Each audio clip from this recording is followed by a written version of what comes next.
Hola de nuevo, amigos encamionautas, ¿cómo va todo por ahí? Este vídeo va a ser un poco distinto y se titula Innovaciones fake en la automoción y en el transporte actual. ¿Y por qué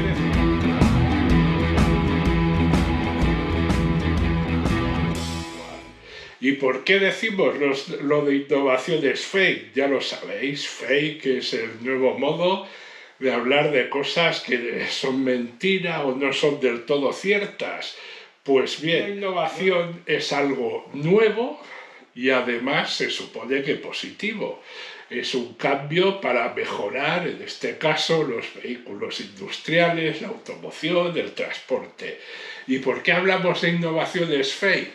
Pues bueno, os vamos a enseñar 5 casos en los que o bien falla una parte o la otra. Una innovación debería ser algo nuevo. Pues bueno, os vamos a hablar de cosas, temas que se supone que son nuevos y que en algún caso tienen más de un siglo de existencia. Y por último, porque en nuestras 5 innovaciones fake dejamos para el final la más nueva, la más moderna, la que auténticamente es una innovación, o mejor dicho, algo nuevo de nuestro tiempo, pero que no tiene nada de positivo. Vamos a verlas una a una.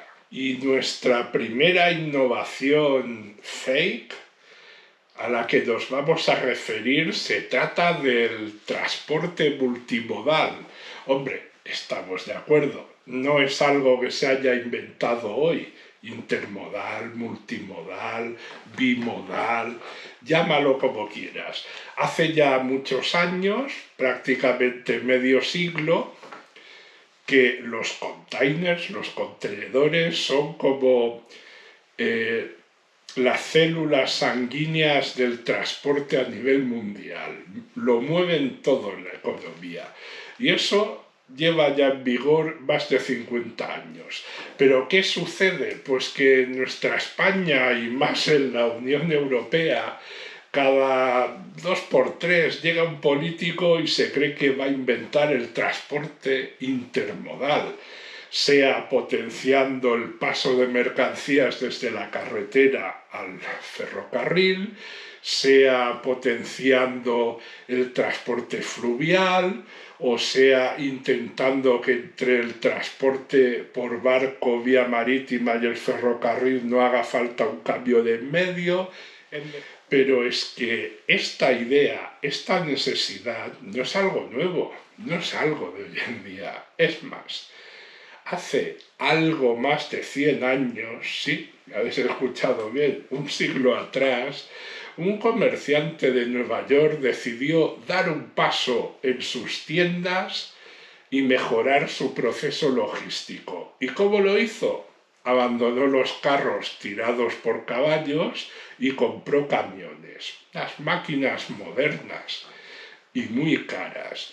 Y al comerciante se lo llevaban los demonios, porque veía que sus camiones llegaban al almacén y a lo mejor tardaban medio día en descargarlos y poder arrancar de nuevo para ir a buscar más mercancías. Contactó con un joven inventor que se llamaba August Charles Fruehauf. Igual a alguien le suena este apellido, es una marca que sigue existiendo. Y le explicó su problema y creó lo que entonces llamaron el camión remolcador, que no era otra cosa que lo que ahora todos conocemos como una tractora. Eso sí, su quinta rueda era un poco más compleja, exigía levantar del todo el semirremolque para enganchar y desenganchar, aún no había la ranura que facilita esta maniobra, pero lo cierto es que gracias a la invención del señor Fruehauf, pues los camiones de este comerciante en pocos minutos llegaban al almacén, soltaban, desenganchaban del semirremolque y podían volver a salir. Ese paso pronto se extendió. De hecho, pocos años después, en Europa, en Holanda en concreto, un par de hermanos llamados Van Dorn industriales decidieron allá por 1928 empezar a fabricar en serie semirremolques. De nuevo el mismo concepto, intercambio ágil y rápido de mercancías a la vez que lograr una mayor longitud de carga, pero estos holandeses fueron un paso más allá. Ya sabéis, Holanda, un país de mucho comercio internacional y comercio que llegaba al ferrocarril, que ya se empezaba a mover bastante por carretera, y mucha vía marítima y fluvial por los canales que abundan en aquella zona centroeuropea. Pues dicho y hecho, hacia mediados de los años 30, los Van Dorn no solo tenían éxito fabricando semirremolques, habían creado unas cajas, unas carrocerías metálicas que tenían unas pequeñas ruedas y que era muy sencillo, aproximando el conjunto de camión y semirremolque a los muelles del ferrocarril, era muy sencillo empujar esas cajas, empezaron a llamarlas contenedores, para pasarlas a los vagones o bien a una barcaza y de ahí al camión. Ahí sí que había nacido el transporte multimodal, como hoy en día lo entendemos, y estamos hablando de hace prácticamente 90 años. Luego, pasada la Segunda Guerra Mundial, la empresa se fue desarrollando y precisamente abandonó primero las carrocerías y luego los semirremolques. Quizás os suene, esa empresa pasó a ser conocida en el mundo entero como DAF, actualmente DAF Trucks, y se especializó en los camiones, dejando que el remolque y la carrocería los fabricase otro. Desde luego fue una innovación, pero no hoy, fue hace 90 años. Bueno amigos, seguimos con la segunda innovación fake. Y no me malentendáis, es una innovación en el sentido que significa a día de hoy un cambio de modelo en el transporte que podemos realizar, incluso en la automoción en general. Pero no es una innovación, de ahí lo de fake. ¿Por qué no es una innovación? Os hablo de los vehículos eléctricos. Y no solo de vehículos, camiones eléctricos y es más, camiones pesados. ¿Sabéis en qué año ya era posible encontrar una tractora con motor eléctrico con capacidad de arrastrar 20 toneladas? Pues hombre, eso es lo que ahora muchas marcas nos están ofreciendo y lo que está llamado a, por un lado, acabar con la dependencia exclusiva de los combustibles derivados del petróleo y por otro lado el limpiar el aire, sobre todo el aire de las grandes capitales, donde la congestión, las emisiones de CO2 suponen un gran problema. Y esto lo pretendemos conseguir introduciendo la electromovilidad en nuestra sociedad. Una gran innovación, pues de nuevo falla una parte de la palabra innovación. Algo nuevo. Hombre, esta marca trabajó fabricando camiones eléctricos y algún coche incluso entre los años 1907 y 1942. Sí, hace más de un siglo que empezó.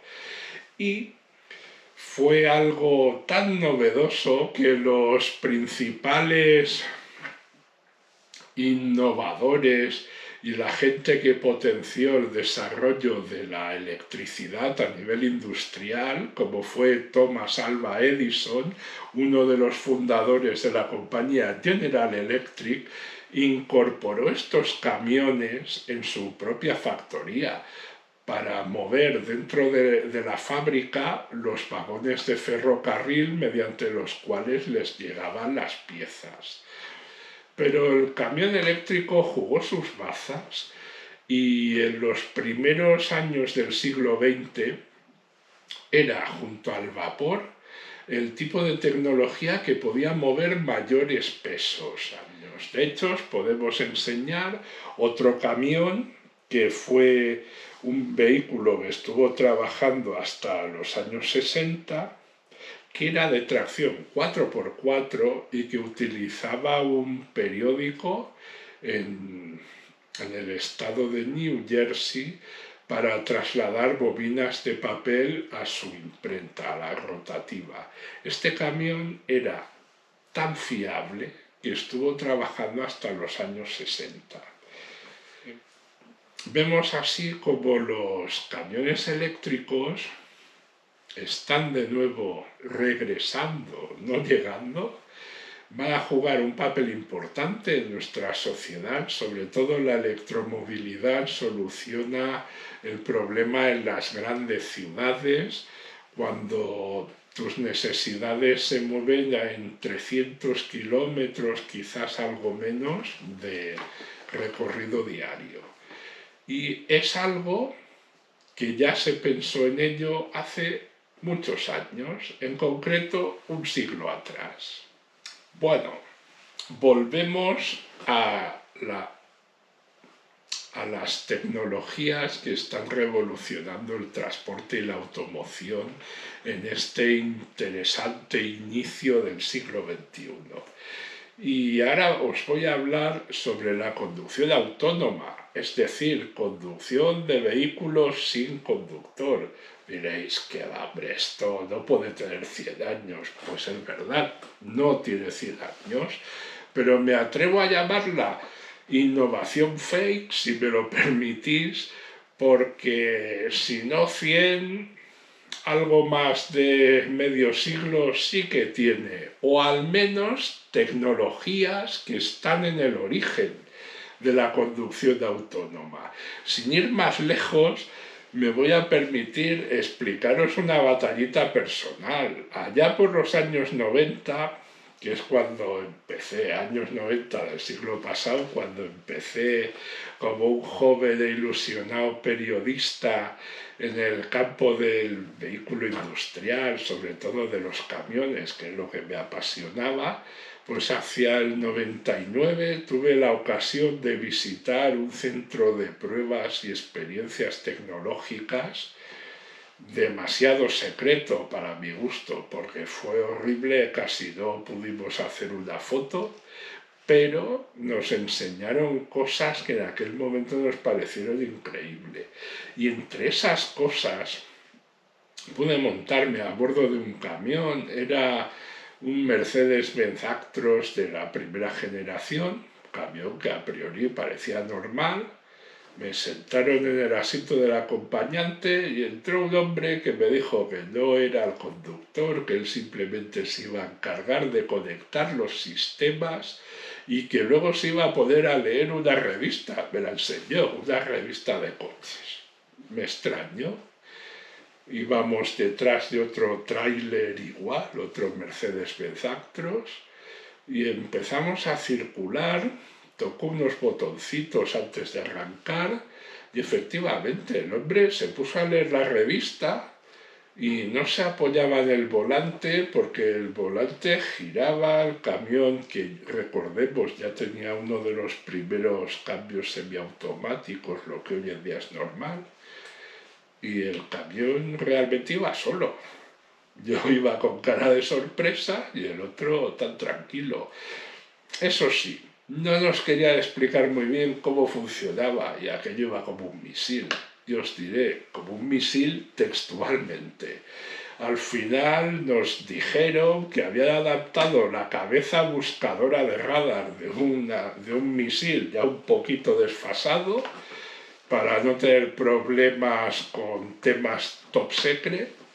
Y aquel camión estaba programado para poder seguir a cualquier distancia entre 10 metros y 1000 metros unas señales características que habían situado en la trasera del tráiler que iba delante de nosotros. Y lo comprobamos, y cuando el camión se quedaba muy atrás y el misil empezaba a buscar al camión guía, aquello conducía como un kamikaze. Fue un primer proyecto piloto para demostrar la viabilidad técnica de la conducción autónoma.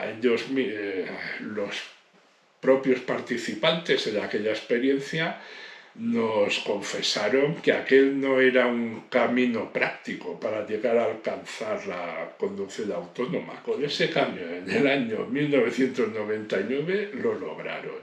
Eso sí, ignoraban algo, que una generación anterior de ingenieros de la misma marca, de Mercedes-Benz, ya había realizado algo parecido a la conducción autónoma. Eso sí, era los más mayores de mi edad o más, os sonará.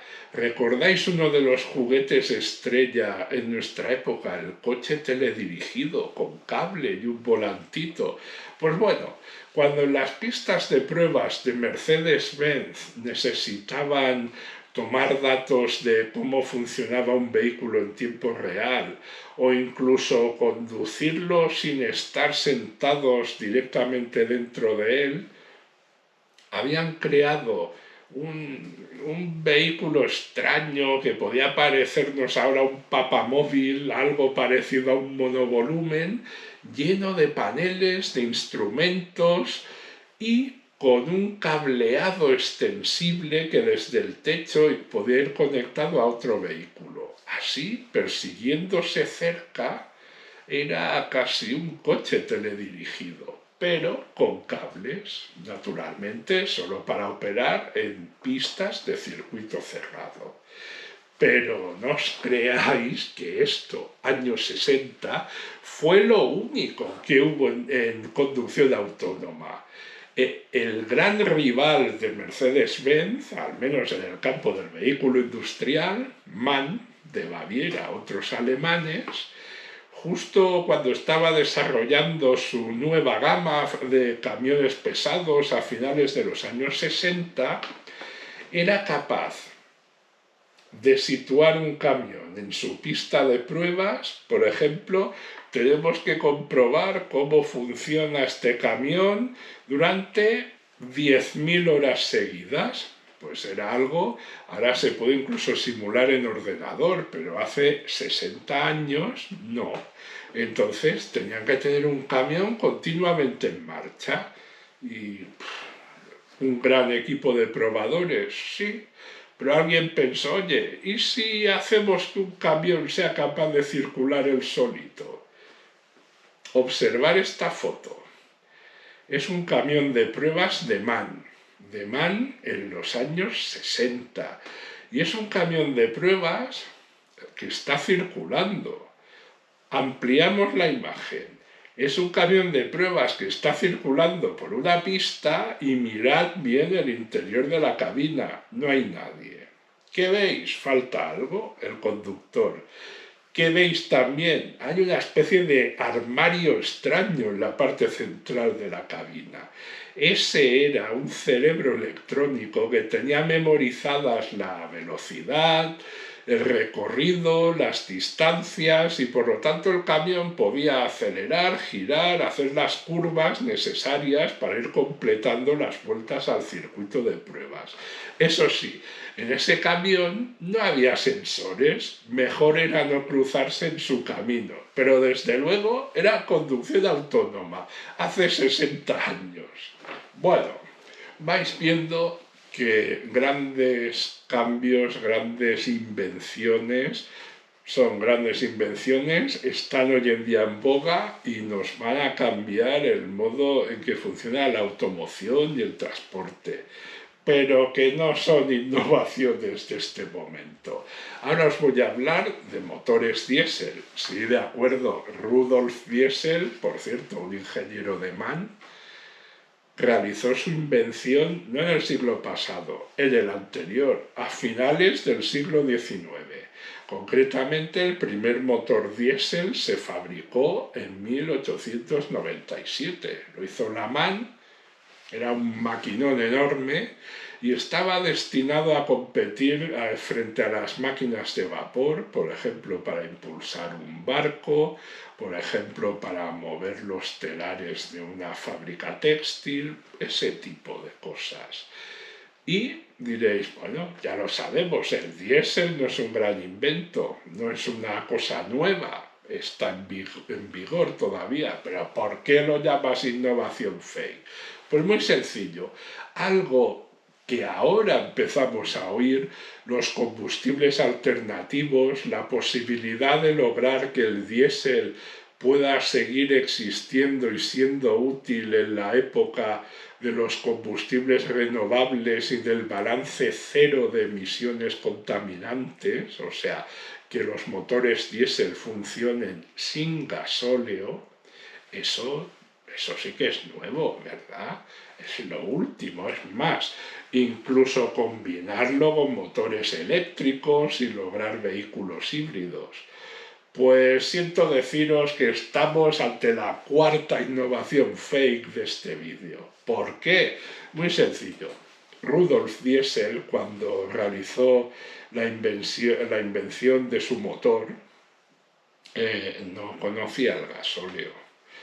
El gasóleo, de hecho, es una invención que se empezó a utilizar hacia 1910 y, como os he dicho, el primer motor diésel fabricado por Rudolf Diesel, de ahí el nombre,